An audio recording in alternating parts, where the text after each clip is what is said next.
Now, as our last two panelists just talked about, we need to hear from the community. The people need to drive the train. They know best what's happening.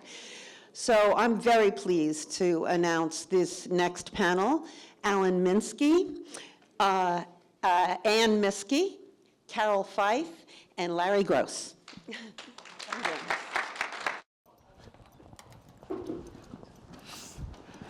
All right. Well, this has been an amazing session, don't you think? I mean, let's hear it for Dr. James Sanders and everyone at the Sanders Institute. The only thing I want to raise with you is that you put us after that. Like, how do we top that? It seemed like we were watching the next president of the United States. It's like, oh man. So all we're doing here today is talking about a view from the community, what the problems are, what the solutions are, what the obstacles to those solutions are, and how we overcome those obstacles, all in 45 minutes. Yeah. So any elected officials or governments, if they want to hire us out, if they want solutions, we can fix everything, right? So we're going to talk about how we win these things: housing as a human right and justice for renters. So, you know, she started off talking about, well, what is LA all about and what do you think of? And, you know, mansions and movie stars and palm trees. But that's not the real story, as we all know. When you open the curtain, you find something different. And so for me, I'm the executive director of the Coalition for Economic Survival. We're probably the oldest tenants' rights organization in California. We're 51 years old. I've been with the group that long. I started when I was 2 years old. So what we do is we organize tenants and empower them and fight for their rights and for institutional change. We led the effort to bring rent control to the city of Los Angeles. Most of all the laws that protect tenants in LA, we've had a hand in. In 1974, we actually created a city through an incorporation fighting for rent control, and that's West Hollywood. And we elected our members to the city council, and they passed one of the strongest rent control laws in the nation. And so it's really the only city I know of that was actually built on rent control. And so we're very proud of that. So on Friday night, we talked about that LA is the epicenter of the crisis that we're facing. And you know, some from our northern cities might think that they have the same problems, and they do, but the magnitude here is beyond compare. We don't have a housing crisis here. We have a housing catastrophe. And so this is a city of renters. 66% of the people who live here are renters, and most of them live in unaffordable housing. So unfortunately, we're number one in a lot of areas that we should never be proud of. So, you know, more than half the city of renters lives in unaffordable housing. A third of them live in housing that they're paying at least 50% of their income to rent. So 1 in 3 households at least pay 50% of their income to rent. The average rent here in Los Angeles is about $2,700. So to pay that rent, you would have to earn $115,000 to $120,000 a year annually. And we know that's not true, and the numbers point that out, because LA has one of the highest poverty rates in the country at 26%. That means that 1 out of every 4 persons in LA is living below the poverty level. And as we all know, we are the homeless capital of the nation, with 70,000 people on the street on any given night. We're also number 1 when it comes to overcrowdedness. So 5 of the top 10 overcrowded zip codes are here in Los Angeles. And we have the number 1 overcrowded zip code. So 370,000 people are forced to double up and triple up because they can't afford the rent. And as we heard from one of the panels yesterday, overcrowdedness is just an extension of homelessness, because they're living in conditions where they're only off the street because someone has taken them in, and they're living in untenable conditions. So we really need to look at that number as adding to our homeless crisis. We also have seen evictions since COVID protections come off, skyrocket. And so it's another thing that we need the right to counsel to ensure that everyone who is being evicted has representation. Because we know that every renter that goes before a judge, if they're not represented, 98% of them lose. So more than 270,000 families live in, well, I said that already. So we need to try and bring all of those issues before our elected officials to make sure that they understand that, they don't back off of that, that they have the courage. They have the courage to stand up and not talk about compromise. And so we're going to try and speak about that today, about what the solutions are, what the obstacles and challenges are, and how we can overcome them. And so I wanted to go to our distinguished panelists, council member from Oakland, Carroll, Fife, and you want to talk about what you're doing up in Oakland? And I would love to.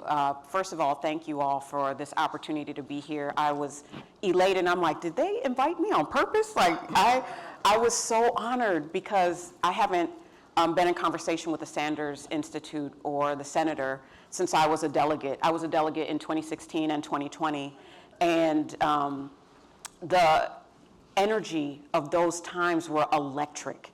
It was an honor to be called a progressive and to be a part of a family, a part of a movement that was set to transform this country. And I don't have to tell the people in this room how that movement was undermined. And so now what we have in Oakland, and what I'm experiencing personally, is the influx of moderates. We used to, when we were at the conference, they were called dinos and pinos.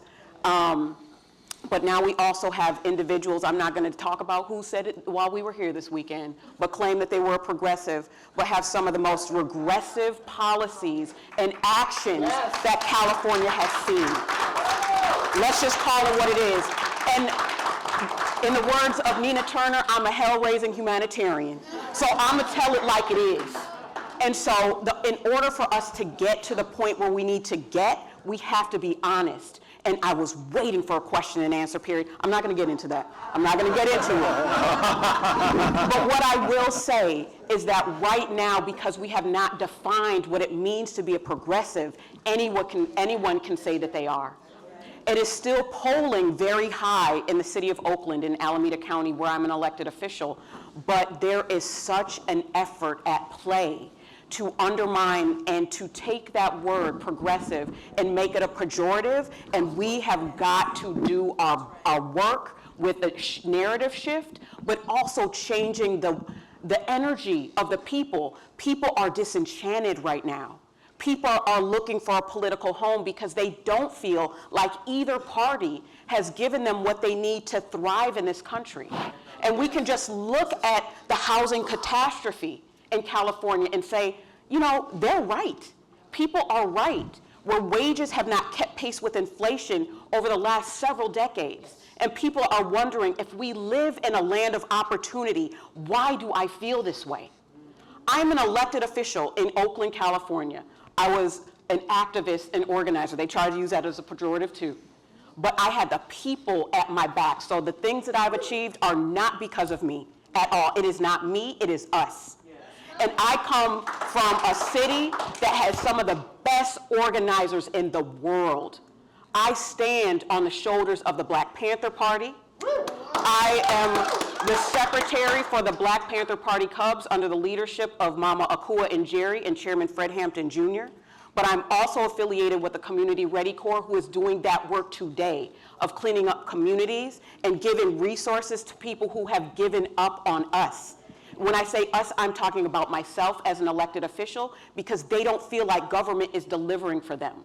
So the solution is to deliver, and to deliver wins. And a win does not have to be an electoral win.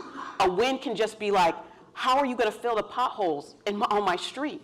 How are we going to keep the city cleaner? And when the government can't fill in where the market has failed, which is our responsibility as elected officials, we got to bring in community. And so I hear a lot that the public has to hold the community, elected officials accountable. I want the public to hold my hand as an elected official, because I had over 900 volunteers working on my campaign where I defeated a 2-term incumbent who was an establishment incumbent, right? One of those pinos, one of those dinos. And in 4 months, I raised more money in my campaign than any elected official in Oakland's history. And I did that with small dollar contributions, and I did it because I listened. I come from the background where people want things done. I come from organizations, and you're in LA, so you know the Alliance of Californians for Community Empowerment, ACE.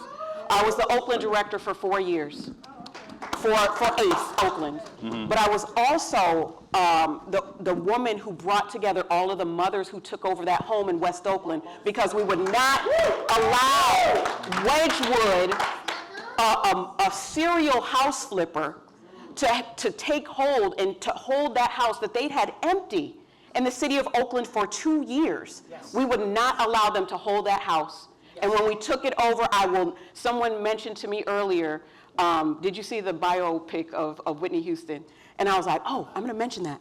Because one of the things that blew my mind as an organizer was the day before the sheriffs came in to evict homeless mothers with their children with tanks, AR-15s, drones. I'd never seen anything like it. The night before, the community was all filled the entire block. Within 5 minutes, we had hundreds of people to defend an eviction. And they were singing in a Whitney Houston tune, oh, I want to live for my people. Yes. I want a victory for my people.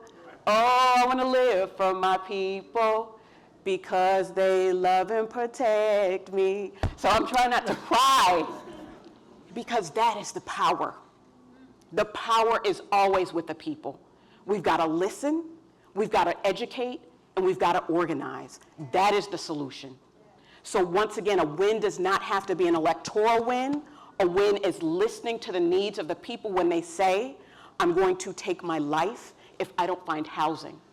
That is what 2 of the moms from Moms for Housing told me.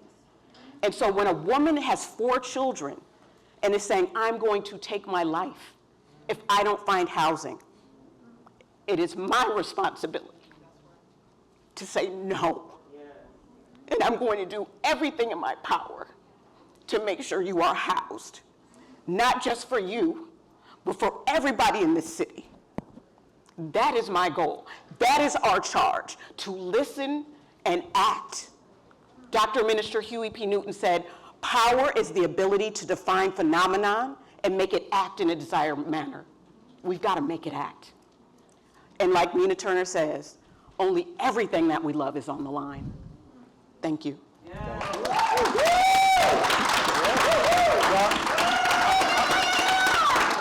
On top of all this information you're getting, you're also getting song. That's great. So Alan, do you want to? Alan Minsky, Executive Director, Progressive Democrats of America. And I do have to say right off the bat, just getting to know Carroll in this meeting has been so fantastic, and I've gotten to know so many great people here. But to bring us all together, thank you, Sanders Institute. Now, I'm going to deliver what I think is one of the more banal and simplistic presentations that's going to be given. And I'm talking about American political language, so that means it's also hopefully one of the most important messages that will be imparted, okay? And I also, again, want to go back first and thank the Sanders Institute. In March 21st, along with AIDS Healthcare Foundation, Housing is a Human Right, PDA was up on Capitol Hill lobbying for Pramila Jayapal's bill, Housing is a Human Right, and also supporting the introduction of the Green New Deal for public housing, and Jimmy Gomez's incredible slate of bills as well. Okay, and we decided we were going to do this in March because we wanted to elevate for the nation the idea that the progressives are distinctive and this is what we support on this all-important issue. Very difficult time to break through in the media. Donald Trump is running for president again, as Les Munoz from CBS reminded us. That means all the cameras are going to be on that buffoon, right? And also everything that's happening, of course, tragically in Israel and Gaza is so captured people's imagination. It's very hard to elevate, but we have this conference now. And on this issue, and by the way, still in polling in the United States of America, the top issue among the public is the economy. And I really worry about the Biden's campaign's messaging that we have a red-hot, great working economy, because people aren't feeling that. And they're not feeling it about housing in particular. Many issues there, but housing is very solidly at the very top of the economic concerns. So thank you for this conference and the opportunity again to achieve, all of us coming out of this, to elevate this issue. Now again, I'm promising banality here, okay? But also to root it in community. I have been absolutely appalled to my core at the existence of homeless people and people who are destitute, clearly in need of help on the streets of America since I left my home to go to college in the early 1980s. And of course, famously, that's when Reagan had closed down the mental institutions and the flood of homeless people became more apparent on the streets of America. And I've always spoken to people about this. You know, what do you think about it? I find it appalling. When finally a Democratic administration was elected in 1992, I said, I'm not voting for them in 96.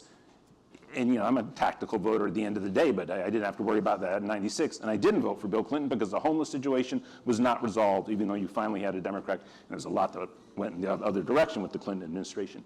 And when you talk to people, what you hear in American political discourse, and this is, I'm really getting, this is non-sophisticated, but it's, I think, appropriate. People will say, they don't want it. They don't care. Who's the proverbial they there? In the instance of the question of the unhoused and housing prices and the homeless, they are the American political status quo, and of course, in this case, also landlords in their relationship to them. And so we need a message, right, that is so distinctive that it breaks through that. I actually want to give two citations to ground this a little bit. One thing actually that hasn't been mentioned at the conference I do want to make a point of, and this is through a clip from the movie The Fisher King by Terry Gilliam in the late 1980s, and a little clip of the singer Tom Waits, who plays a character in Grand Central Station who's homeless. And it's about the disciplining of labor and the relationship of homeless. This is something that hasn't been emphasized, because I think this is a really important point, that again, if not for the grace of my good luck or God, or however you want to see it, there goes I on the streets. And that message is imparted to every American worker who finds themselves in a dead-end job. And that's beautifully captured in the little clip in The Fisher King. Okay, second thing I want to point out is a little clip, harder to find, from Navarro Media. The host is Aaron Bastani. Okay, Navarro Media is about the closest thing they have in the UK right now to Democracy Now! A guy named Bernie Sanders went over there recently on a book tour. And Aaron Bastani saw Bernie Sanders speak. Bastani's a really good writer. He's a really good just commentator on contemporary society. And he comes back, you can see he's aglow, and he says, this guy, Bernie Sanders, is one of the great political rhetoricians in history, in recorded history. I mean, he was that effusive about it. And sort of, you know, I see that Bernie's not in the room, and maybe that's for the better, but this is not really just to praise Bernie, it's also to understand where we are as a movement, and in our messaging, and hitting our points. We were blessed to actually have somebody whose heart was felt by audiences around the country as he so succinctly put forward messages, and it absolutely energized people across the country. Now, we don't know if we're going to find a politician who can run for president who can do that. We as a movement now, in the wake of what was built up in the 2016 and 2020 campaigns, have messaging so succinct. So, I see still the American political system, and there's no doubt that the progressive movement in 2024, you know, we're unlikely to gain new squad members this time. We're on the defense with, you know, Summer Lee and Jamal Bowman and Cori Bush. We really got to make sure that they survive, right? So, but we have to be aware that we hit the stage of American politics in 2016 thanks to the Sanders campaign, and then the squad election in 2018. We need to still declare our difference as a movement. I see the American political system as three groups inside a two-party system. There are the reactionary Republicans with Trump. There's the neoliberal center from the Romney wing, now very small, of the GOP, through the Clinton wing of the Democratic Party. By the way, they effectively are the political conservatives of our time. And then us, the progressives. And what's distinct about us is we have solutions for the problems that face America. There are endemic problems that are not addressed. The neoliberal status quo will provide Band-Aids and nothing more. So the banal messaging, the simple message, is we have to be bold in saying, we as progressives, we will solve these problems. Every other wealthy country in the world does not have this endemic problem of homelessness, does not have a prison industrial complex, does not have economic dead zones in major metropolitan area after major metropolitan area, does not have the fentanyl crisis. All of these endemic things that are just going to be continuing with the neoliberal status quo, let's be honest. Band-Aid solution here, and then this one's disregarded. It all continues and rolls over. Nobody thinks there's going to be any change. We are the political movement that has to be adamant that we will change that. That's how we announce ourselves, and I think we can reach people across the country with it, and this issue is so foregrounded. We know, and again, Alex, I promised I would name check what you propose, social housing. Now let's also be clear. The easiest way to get to that is through federal spending, okay? Because you can pay all your debts and you don't have a balanced budget in force as you do at the state level. Move forward on the state level, but let's keep the progressive movement strong. Let's keep the messaging succinct and clear. And we know, because everyone in this room wants, with all of our sincerity in our heart, to solve the housing crisis and the homeless crisis. We as a political movement have to announce ourselves and continuing to announce ourselves, as Bernie Sanders did in 2016 and 2020, as the political movement that will see itself as a failure if it achieves political power and does not solve these things, because when we achieve political power, we're going to solve these things. Right. So that's what I wanted to end on, and yeah, that's everything. We do it through things, succinct messaging, like a 21st Century Economic Bill of Rights. A shout out to Ro Khanna for that. And all of us just letting people know that we are the people, we're distinct from this other group, we're inside a two-party system, so we're fighting inside the Democratic Party, but we are going to, with visionary young political office holders like Carroll Fife, we are the ones who will achieve that.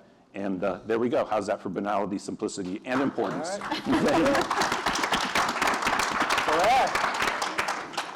So, you know, I was thinking how tough it was to follow our last... You want to introduce yourself? Oh, our last two speakers, and then I have to follow these folks. I'm like, wow. So my name is Miskey, and I have worked in homelessness and housing for about 15 years. I started my career working nationally. I worked with the Obama administration, especially around youth and veterans homelessness.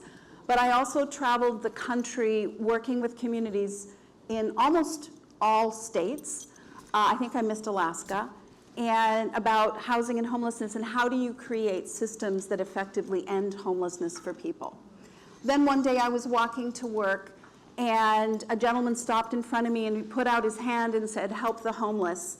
And I didn't say it, but I thought in my head, that's what I do for a living and I have no idea how to help you. And at that moment, I took a job working in Skid Row because I thought if we're gonna get to the bottom of this issue, we need to come at it from the policy level, and we need to be informed by what's happening with people on the ground at our community level. The last 6 years, I've been working with an agency covering Northeast Los Angeles and the entire San Gabriel Valley, so 33 cities, 15 unincorporated areas working on homelessness. What I can tell you, and I was very inspired listening about community, community is vital, it's important. It is what creates health and wellness. It is a strong voice. It is also the thing that is the biggest barrier to ending homelessness that we have, is our communities. NIMBYs rule. Their voices are loud, and they have the ear of most of our elected officials. Of the 33 cities that I have worked in over the past few years, there have been 2 where people have stepped up and done the right thing. The others have all pushed back hard on doing the right thing. Why is that? We've talked about some of those issues. The economic forces, realtor associations, the wealthy, people who don't want to have affordable housing in their community because it doesn't make as much money.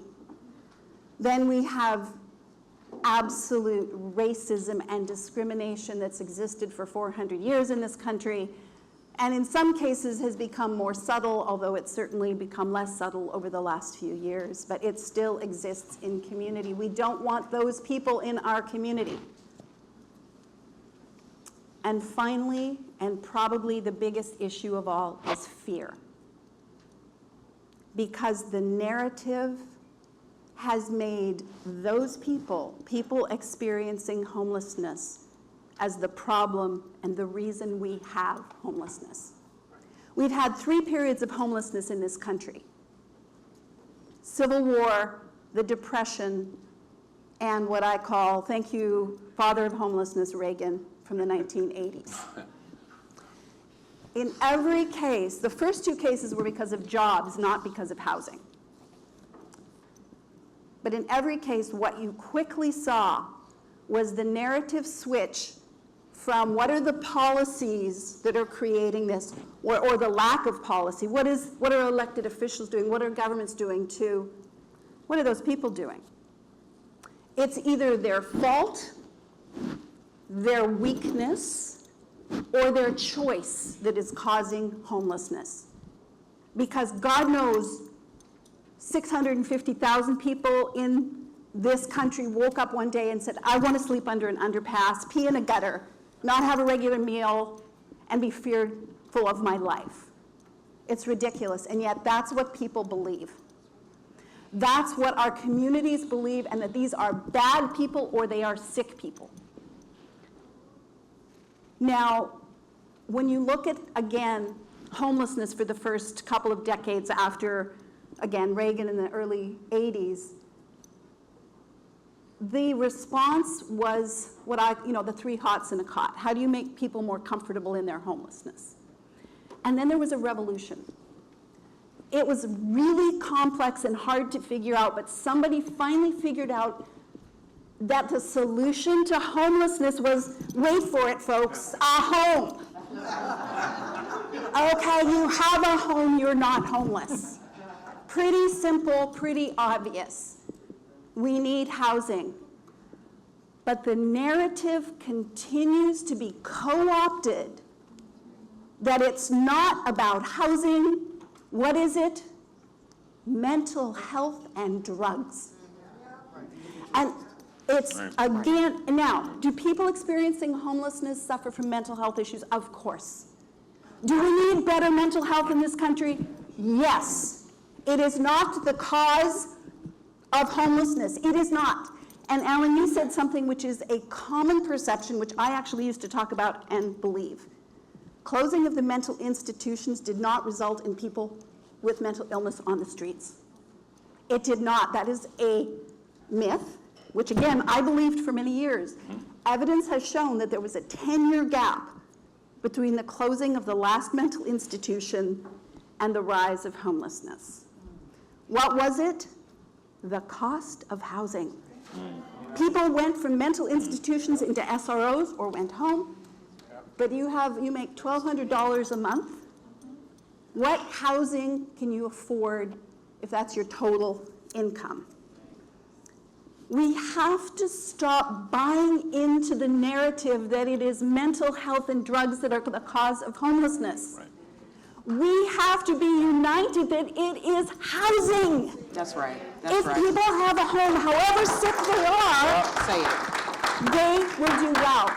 And our own advocates and service providers and even people who are on side get caught up in this narrative.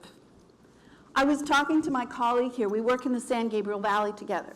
The Council on Governments has been thrilled with things like Prop 1 and the CARES Act because it's allowed them to say, we don't need to worry about housing. Right. Instead, we're going to hire treatment agencies, not housing people, to come in and force people into treatment. Because why? Because that gets them off our streets. And they go into treatment, forced treatment, and they come out to the streets, and guess how long that treatment is effective if you come out and you're back on the street. Communities use things like mental health and addiction as reasons that they don't have to stand up and do the right thing, which is build or create housing. We need to be aligned. The message is housing, whether it is rental housing and rent control, which is vital, or building or saving the housing we have and making sure we have a housing that our families, our seniors, our youth, our adults can afford to live in. And I'm going to just stop one quick one. Pasadena passed rent control last year. Thank you to the AIDS Healthcare Foundation who supported that. Pasadena is a wealthy, mostly white community. If they can do it, any community can do it. Thank you. Well done. Great panel. So I wanted to touch on why Bernie Sanders' call for a political revolution is so very important, and why we need to pass this ballot measure. Yes. So people may not know this. So in California, we have a supermajority of Democrats, yet the solutions we're getting is all about market rate housing. Let me also remind you that Costa-Hawkins was first introduced in 1979, a year after we won rent control in Los Angeles and Santa Monica. And every single year after that, they put forth a similar bill in and out, and the only reason we were able to stop it is because of President David Roberti, who buried the bill, who represented Hollywood and West Hollywood. The fact is that each year that came up, who introduced the bills? It was Democrats. It was John Garamendi, it was Richard Alatorre, it was Jim Costa, and the only reason it passed is because of term limits, and Roberti was moved out, and then another Democrat from Oakland, Nick Petras, allowed it to go forward. And so this is the number one thing that's undermining our ability to have affordable housing, as is another bill, the Ellis Act, which allows landlords to go out of the rental business and convert to condos or other things, and we've been fighting that since it passed in 1985. And I also want to shout out to Assemblymember Alex Lee here, who's introduced bills that we sponsored to try and revise that and amend it and make it not as impactful. I mean, in Los Angeles, we've lost 28,000 rent-controlled affordable units due to the Ellis Act, and we're now fighting a big project in West LA, 712 units, by this developer, Douglas Emmett, who is trying to buy and control the entire city council here and stop Measure U LA, and they're trying everything, and they've been successful in one, but they just lost against Nithya Raman, so that's good. But the fact is that if we don't get this passed, you know, someone asked the question to Michael, whether, you know, you would do it again, you know, if the third time happened. Well, the landlords took about 20 years to get Costa-Hawkins passed. We fought it tooth and nail for the 20 years.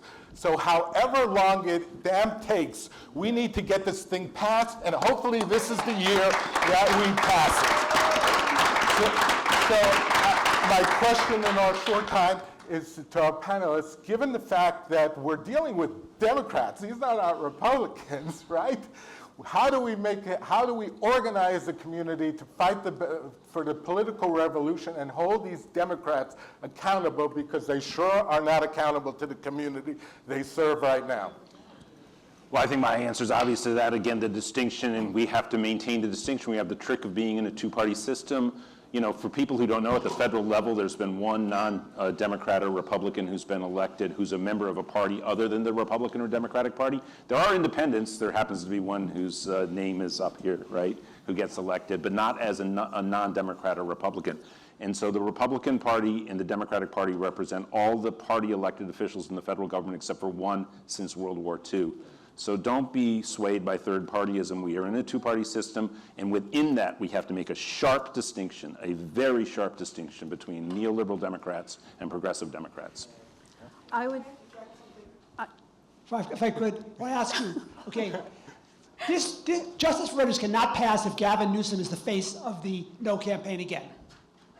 Right? Right, That is right, an right. absolute fact. Right. It cannot pass, okay? So I want to recruit everybody in this room. And we know that Gavin Newsom, other than staring at himself in the mirror, the only thing that he is interested in is what can advance his image politically, okay? He has to be persona non grata with the progressive community, not just here, but across the country when he goes to campaign, okay? So I guess the question is, he will flip. He flipped on the farm workers. He will flip if he knows with absolute certainty that he will get grief, for the rest of his political life if he is the face of this again. So I want to ask you, appeal to the people in this room. Will you have all manner of contacts and people that you can approach and you can influence him? I mean, can I recruit you to that effort? I'm on board. I'm on board. 100%. Let's see your hands. Hooray. All right. The power, and Carroll said this so well, the power of community, we underestimate it all the time. And I think we've all become so cynical and so tired, and we work in this world of scarcity, and it affects those of us who are working in this area, but it works. Yes. It is effective. I mentioned Pasadena. It was getting out and knocking on people's doors, listening to people, and explaining to them in simple terms why it was a good thing. And we make things too complicated. So let's make sure, and I will say, I think the GOP does a hell of a lot better in keeping messages to, they're horrible messages, right, but they're to the point. Democrats work shitty at it. And I think we need to stay clear, stay focused, and get out there and knock on doors. I want to add to that because you asked. Hello, 1 second. We have about 3 minutes. Carol. Perfect. We have about 3 minutes, and Carol, please go. And then we have Matt that has a question there. I will say that the opposition, and it's not just a Republican opposition. In Oakland, we don't have Republicans, right? So our moderate Democrats serve the role as the Republican Party. And so what my team has done is every single weekend since I was elected in 2020, they've knocked on doors to keep people engaged, to keep people informed, and to help them become the leaders in their own community. So what I'm doing in council, they communicate with them. So we passed a 3% rent cap so that landlords could not increase the rents above 3%. Tied to the cost of inflation in the city, and they went out and let people know what their rights are if their landlords tried to do something outside of that. So we do that with every piece of legislation. So it is that constant communication and education because people need to understand what their rights are, but also they need to know that there's an opposition that's spending a lot more money than we have on changing their perspectives. So it's important that we have those door-to-door conversations with people at their churches, at their community centers, at schools, to remind folks what is actually happening. Because the average person is not necessarily tuned in to politics like all the brilliant people in this room right now. Right. So it's important to have that ongoing communication, and that organizing is not just during elections, it's every single day of the year. Absolutely. You had a question? Yeah, just a question. I have a question for all of us, not just the presenters, but it's a deep question, which is the supposed crisis of California's budget. Property taxes are still mega high. Capital gains, great. Stocks are high. Why do we have a budget deficit? I'd love to know. Maybe someone can tell me, or maybe Assemblymember Lee can tell us. But is this being planned as a disciplinary model to do austerity in California, the 4th largest economy in the world? We can do housing here. We have the money. We shouldn't pretend that we can't do it. We can within our budget. But I'm wondering, again and again, it's a lack of resources, right? We needed the Green New Deal 20 years ago, which would have been low carbon jobs for housing, education, arts, journalism. And so I'm really wondering to everybody, why do we have a budget deficit in California? Let me just state and point out that it will not cost the state a penny to provide tenants rights and pass this initiative. So that's not going to come back on the state. So that's something we could do and not deal with the budget. I would like to add that my ask for this gathering, because I want us to be able to walk away with something, and it would be a massive service to me as an elected official, and I'm sure my state electeds as well, is to have this space be a repository of ideas and solutions and templates similar to what the Republican Party does. So if something has worked in one part of the country, that people can go to the Sanders Institute and say, oh, in Oakland, they have Oakland Community Land Trust. We started a Moms for Housing Community Land Trust. This is how you do it in your city. Yeah. Do you need a template for how to pass rent control? Do you need templates for door knocking scripts? Do you need that? We have that at the Sanders Institute, so that progressives around the country can go to one location and have a one-stop shop of everything they need to do to be winners in their communities. Yeah. So absolutely. So to conclude, because I know we're getting the hook, is that all of the stuff that we heard and we've been discussing, it's all up to each and every one of us. When we leave here, we need to, and I know you're all committed to doing this, but we have to constantly recommit and get more people involved. And that's really our task, to bring in more people, to grow this movement, and bring about a true political revolution. Thank you, everyone.